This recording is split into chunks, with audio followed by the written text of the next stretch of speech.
हरियाणा के उच्चतर शिक्षा एवं परिवहन मंत्री मूलचंद शर्मा आज रेवाड़ी पहुंचे, जहां इंदिरा गांधी विश्वविद्यालय मीरपुर में चल रहे 7 दिवसीय एनएसएस कैंप के समापन कार्यक्रम में मूलचंद शर्मा शामिल हुए।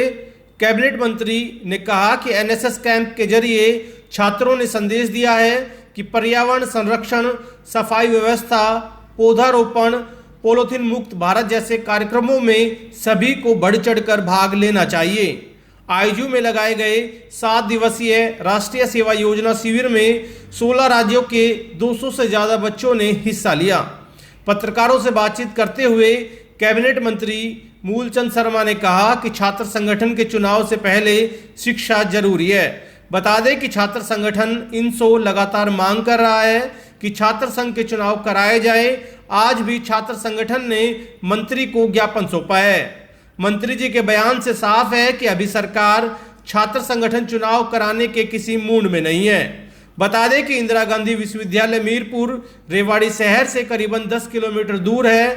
दिल्ली जयपुर हाईवे से कनेक्टिविटी भी ठीक तरीके से नहीं है, जिसकी वजह से छात्रों को काफ़ी मुश्किलों का सामना करना पड़ता है। कैबिनेट मंत्री मूलचंद शर्मा ने कहा कि वर्ष 1992 के बाद पहली बार सरकार ने इतनी बड़ी संख्या में रोडवेज के बेड़े में बसों को शामिल किया है। रेवाड़ी डिपो को अगर बसों की जरूरत होगी तो दी जाएगी। इसके साथ ही वर्षों से लंबित रेवाड़ी के नए बस स्टैंड के निर्माण पर उन्होंने कहा कि जल्द निर्माण शुरू कराया जाएगा। कैबिनेट मंत्री के आईजू पहुंचने पर इनसो छात्र संगठन ने भी मंत्री को ज्ञापन सौंपा है। इनसो ने कहा है कि आईजू के साथ भेदभाव हो रहा है। आज मीरपुर इंदिरा गांधी यूनिवर्सिटी में जो आयोजन रखा 7 दिन का था और 17 स्टेटों के एनएसएस के बच्चे आए थे और जो जानकारी जिससे बच्चों ने जो देश के प्रति भाव है, सेवा का है, सफाई का है, देश के प्रधानमंत्री आदरणीय नरेंद्र मोदी जी और हर प्रदेश की नीति को आगे लेके चलना है, देश की संस्कृति को आगे लेकर और शिक्षा की नीति को भी हर क्षेत्र में उसको बढ़ा के।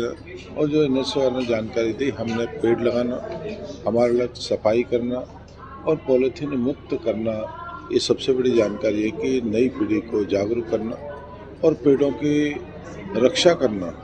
एनएसएस का 7 दिन कैंप चला है और मैं बधाई दूंगा यहाँ की यूनिवर्सिटी के जेपी यादव जी को कि सारे स्टाफ ने मिलकर जिस तरह से मेज़बानी की है, बधाई की बात है। एक ट्रांसपोर्टेशन की सर प्रॉब्लम है अभी यूनिवर्सिटी में, धारवाड़ा से हाईवे से जोड़ने वाली बात हो या फिर बसों की संख्या भी कम है, बावल की भी बच्चों ने मांग उठाई, तो ट्रांसपोर्टेशन की प्रॉब्लम। मैं आपको जानकारी दे रहा हूँ, हरियाणा में 1992 के बाद 92 में एक बार बहुत बड़ी खेप आई थी। उसके बाद अगर सबसे ज़्यादा 2023 में बसें आई हैं।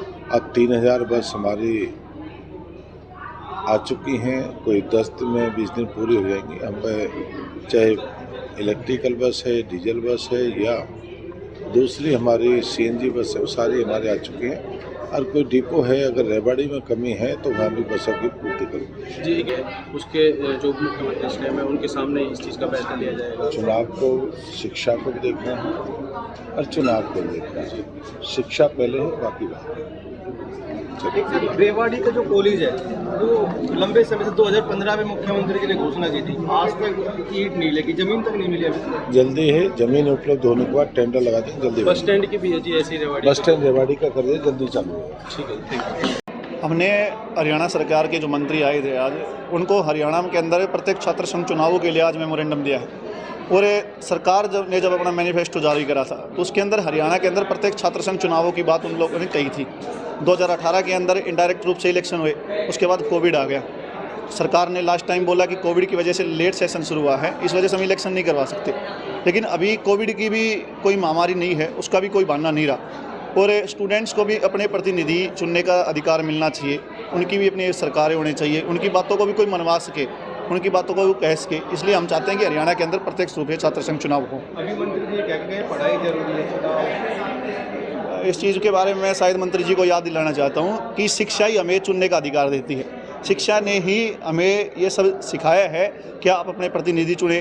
फिर तो सरकार कह दे कि कल को पंचायत के इलेक्शन भी नहीं होंगे, एमएलए एमपी के भी नहीं होने चाहिए। जब हरियाणा के जो बाहर के जो पड़ोसी राज्य हैं चाहे राजस्थान लगा लो, दिल्ली लगा लो, पंजाब लगा लो, जब सभी राज्यों के अंदर इलेक्शन हो रहे हैं तो फिर हरियाणा के विद्यार्थियों के साथ ऐसा दोगलापन नहीं होना चाहिए मेरा तो। प्लस तक का कोई अल्टीमेटम भी दिया हुआ है? हाँ, हमें इनसो के स्थापना दिवस जो 6 तारीख को हम हिसार में मना रहे हैं, उस दिन अगर सरकार ने उस टाइम तक अगर कोई नोटिफिकेशन प्रत्येक छात्र चुनावों के लेकर जारी नहीं करा तो 6 तारीख को हम फिर बुलंद आवाज़ के साथ प्रत्यक्ष रूप से छात्र संघ चुनाव करवाने के लिए आंदोलन की घोषणा कर देंगे और सरकार के साथ ईंट से ईंट बजाने का काम हम करेंगे।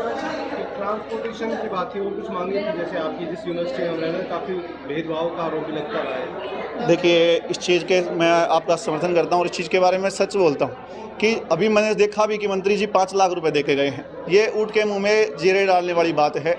एक हरियाणा सरकार का मंत्री अगर 5 लाख रुपए दे के जा रहा है तो मैं मानता हूँ कि इतने तो फिर यूनिवर्सिटी के खर्च करवा के चला गया होगा। 5 लाख तो ना के बराबर दे के गया। 50 लाख दे के जाता, 1 करोड़ दे के जाता, 2 करोड़ दे के जाता। ये मंत्री जी का बड़प्पन होना चाहिए थे। और बसों की जो बात है, इस यूनिवर्सिटी के साथ हमेशा भेदभाव होता आया है, इस इलाके के साथ हमेशा भेदभाव होता आया है। जब बाकी यूनिवर्सिटियों के अंदर 50-50 करोड़ की ग्रांट जाती है तो आईजू के अंदर 3 या 4 करोड़ की ग्रांट आती है। यहाँ के बच्चे पढ़ेंगे कैसे?